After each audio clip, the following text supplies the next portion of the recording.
ஆண்டவராகிய இயேசு கிறிஸ்துவின் இன்ப உயிர்த்தெழுந்த நாமத்தினாலே உங்களை அன்போடு வாழ்த்தி வரவேற்கிறேன். இந்த அற்புதமான நாளிலே இந்த சுவிசேஷ பயணத்திற்குள்ள அன்போடு அழைக்கின்றேன். நம்முடைய வாழ்க்கையிலே நாம் செய்கிற பாவம் என்ன செய்கிறது தெரியுமா? நமக்காய் கர்த்தர் கொடுத்து வைத்திருக்கிற கிரீடத்தை தின்று போடுகிறது, அழித்து போடுகிறது, இல்லாமல் செய்கிறது பாவம்.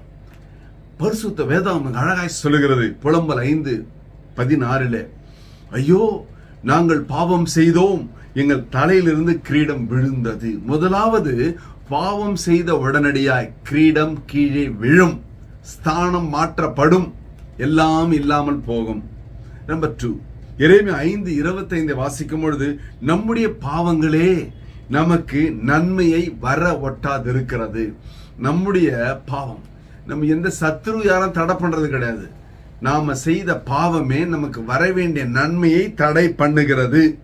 நம்பர் 3, ஏசாயா 59:2 சொல்லுகிறது, நம்முடைய அக்கிரமங்களே நமக்கும் நம் தேவனுக்கும் நடுவாக பிரிவினை உண்டாக்குகிறது. இடைவெளி வர யார் காரணம்? எனக்கும் என் தேவனுக்கும் ஆரம்பத்துல நெருங்கி இருந்தோம், ஒட்டி உறவாடி இருந்த ஆண்டவர் கூட எப்பொழுதும் வேத வாசிப்பு, எப்பொழுதும் முழங்கால் படிக்கிறது, எப்பொழுதும் ஜெபம் பண்றது, துதிக்கிறது, ஊழியத்துக்கு போறது, ஓடுறது, எல்லாமே. திடீர்னு பிரிவினை வந்துருச்சு. ஏன்? நம்முடைய அக்கிரமங்களே நமக்கும் தேவனுக்கு பிரிவினை உண்டாக்குகிறது. நம்முடைய பாவங்களே அவர் நமக்கு செவி கொடாதபடிக்கு அவருடைய முகத்தை நமக்கு மறைக்கிறது.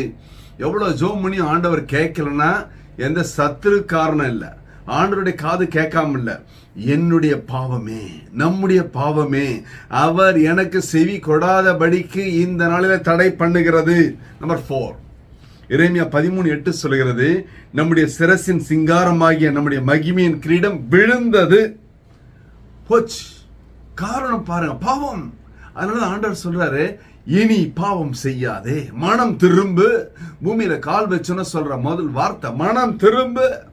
அப்படி என்றால் எப்படி அது? 1 பேதுரு 5:8 சொல்லுகிறது, தெளிந்த புத்தி உள்ளவர்களாய் இருங்கள், விழித்திருங்கள், ஏனெனில் உங்கள் எதிராளியாகிய பிசாசானவன் கர்ச்சிக்கிற சிங்கம் போல் எவனை விழுங்கலாமோ என்று வகை தேடி சுற்றி திரிகிறான்.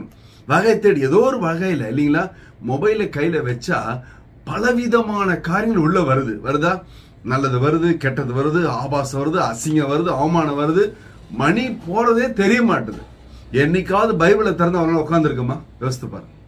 1/2 மணி நேரம் மொபைல்ல தேடி அப்படியே ஸ்க்ரோல் பண்ணி பாக்குறமே, என்னைக்காவது பைபிள் பக்கத்து திறந்திருக்கமா? யோசித்து பாருங்க. ஆண்டவர் சொல்றாரு 1 கொரிந்தியர் 10:13, மனுஷருக்கு நேரிடுகிற சோதனை அல்லாமல் வேறே சோதனை உங்களுக்கு நேரிடவில்லை, தேவன் உண்மை உள்ளவராய் இருக்கிறார். உங்கள் திராணிக்கு மேலாக நீங்கள் சோதிக்கப்படுவதற்கு இடம் கொடாமல் சோதனை தாங்கத்தக்கதாக சோதனையோடு கூட தப்பிக்கொள்ளும்படியான போக்கையும் உண்டாக்குவார். ஹல்லேலூயா, ஹல்லேலூயா. தைரியமா இருங்க, சந்தோஷமா இருங்க, சமாதானமா இருங்க, ஆண்டவருக்குள்ள வைராக்கியமா இருங்க.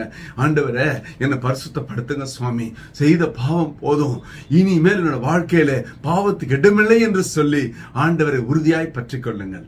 ஆண்டவர்களை ஆசீர்வதிப்பார். ஒரு விஷய கண்களை மூடலாமா? ஹல்லேலூயா, ஹல்லேலூயா, ஹல்லேலூயா.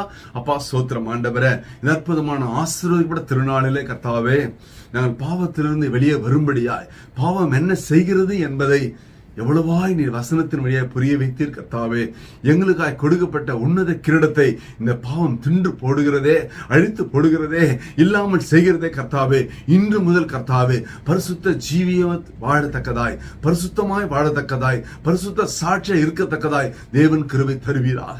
உடைய கிருபை எங்களை மூடி மறைக்கட்டும் ஆண்டவரே.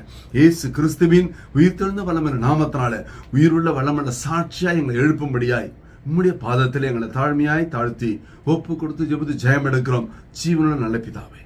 ஆமென், ஆமென். கர்த்தர் உம்மை ஆசீர்வதிப்பாராக. Praise the Lord.